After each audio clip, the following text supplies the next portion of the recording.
I'm not sure if it's just me, but I have to tell you, I'm not sure how much more my heart can take.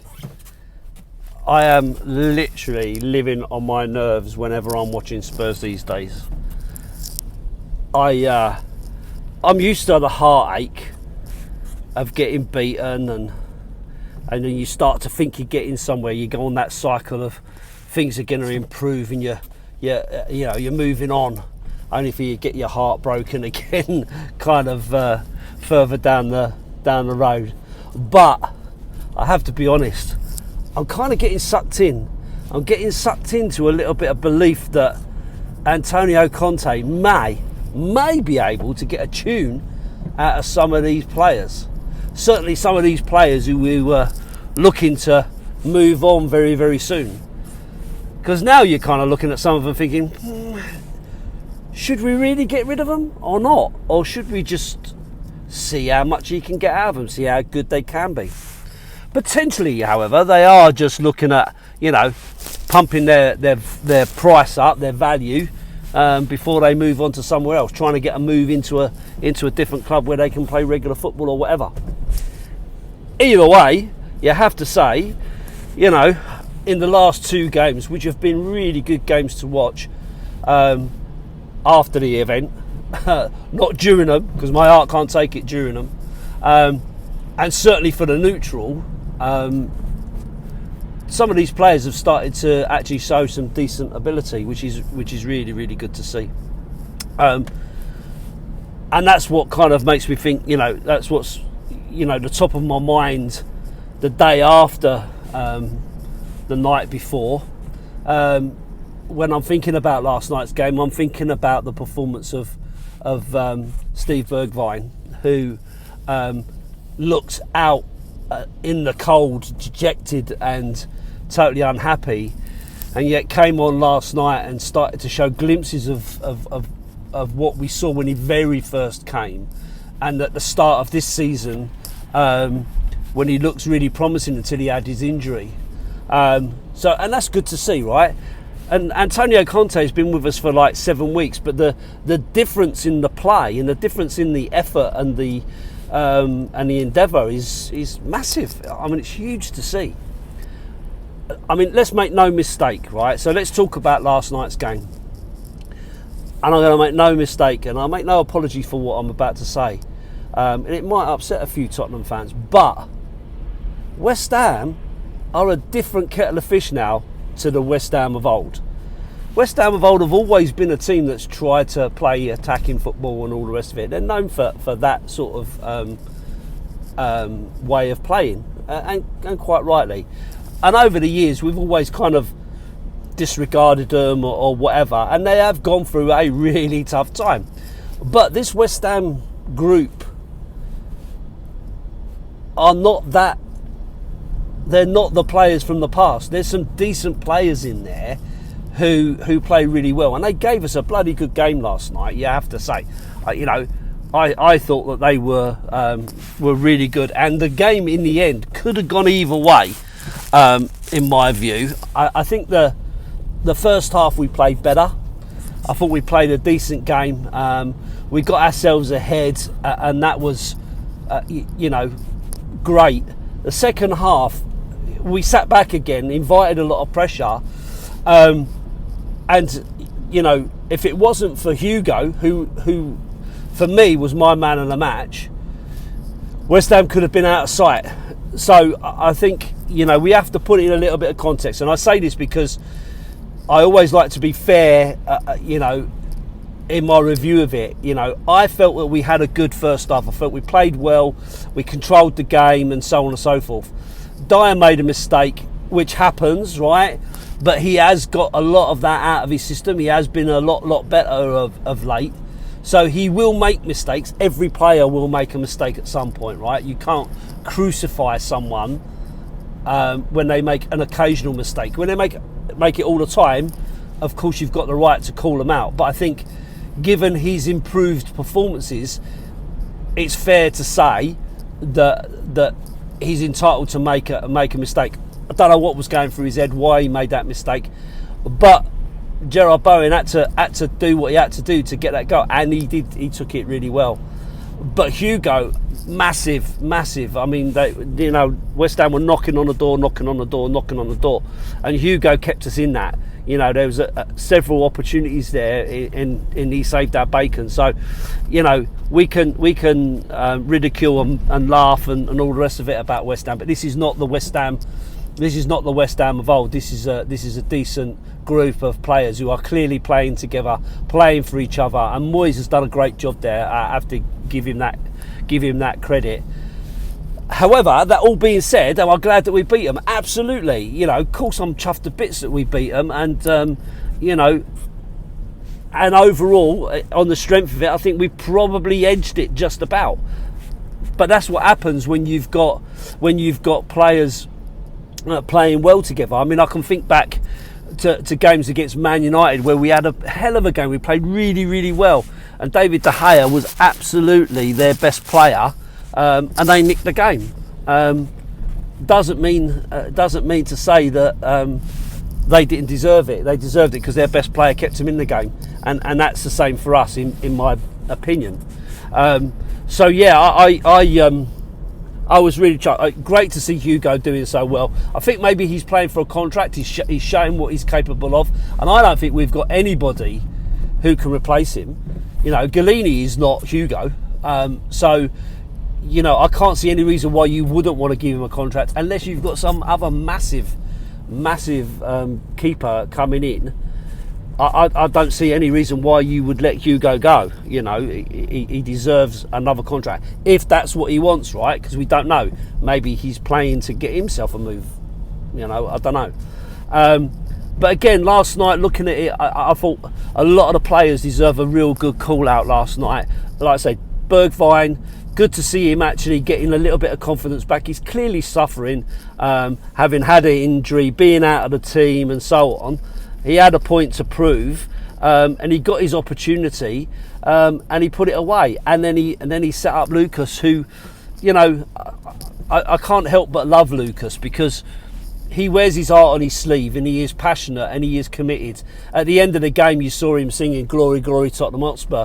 I mean, it's great to see. You love to see that sort of thing. And he's not a regular in the team always. He's not always been the first team. He's not always been the first name on the sheet. But whenever he comes in, he gives 110%.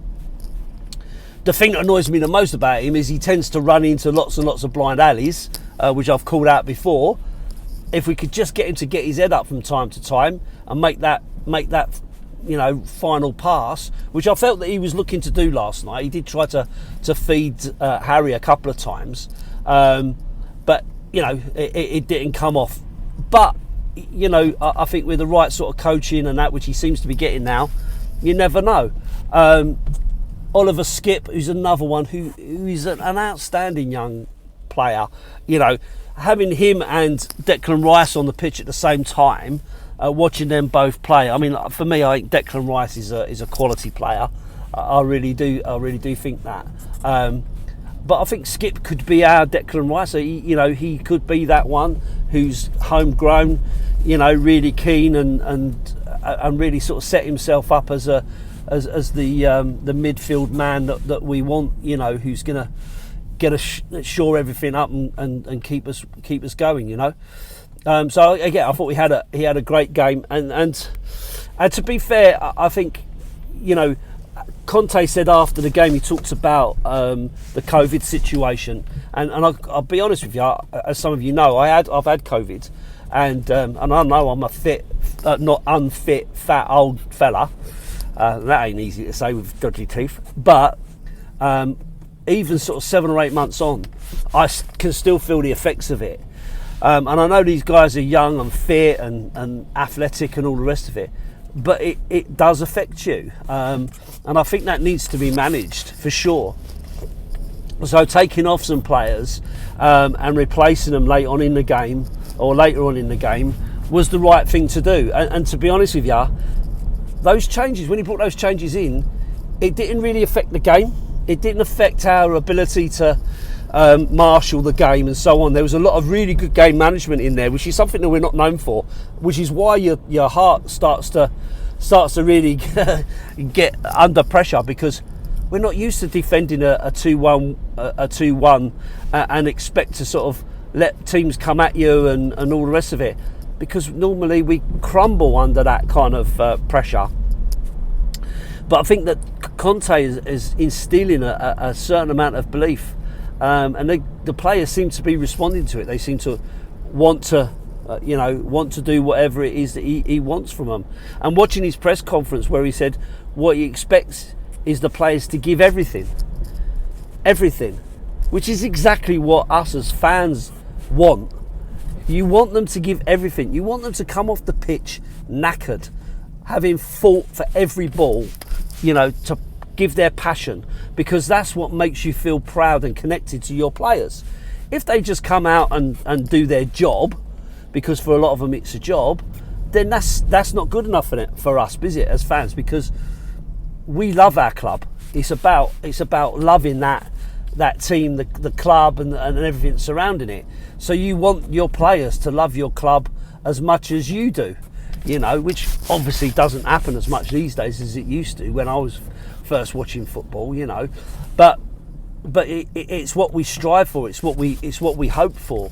And Conte calling out that he wants them to give everything, it just resonates with me. It's what I want to hear. I want him to say that sort of stuff. I want him to call them out and to demand that from them. So when you're seeing those changes come in, you're hoping. Normally when we do that, you're sort of weakening the team maybe. By bringing players off the bench. But it didn't feel like that last night. It felt like we had good replacements. But these are the same players, right? These are the same players that Nuno had. These are the same players that Mourinho had, and some of them are the same players that Pochettino had. So there's something going on. There's something changing. And let's just hope that it's something that can keep being built on. I mean, drawing with Liverpool was a great result, and I called that in my last video. Winning against West Ham last night was more important, because it leads us into a semi-final, leads us on to Chelsea. See what happens there. It's two legs, they're not unbeatable. It's going to be tough, it's going to be hard, but it doesn't matter who you play now in the semis. It's always going to be hard. It's always going to be hard, whoever you play. So you've just got to keep hoping and believing and wanting your players to progress and keep going. So we'll see where we get to in this competition,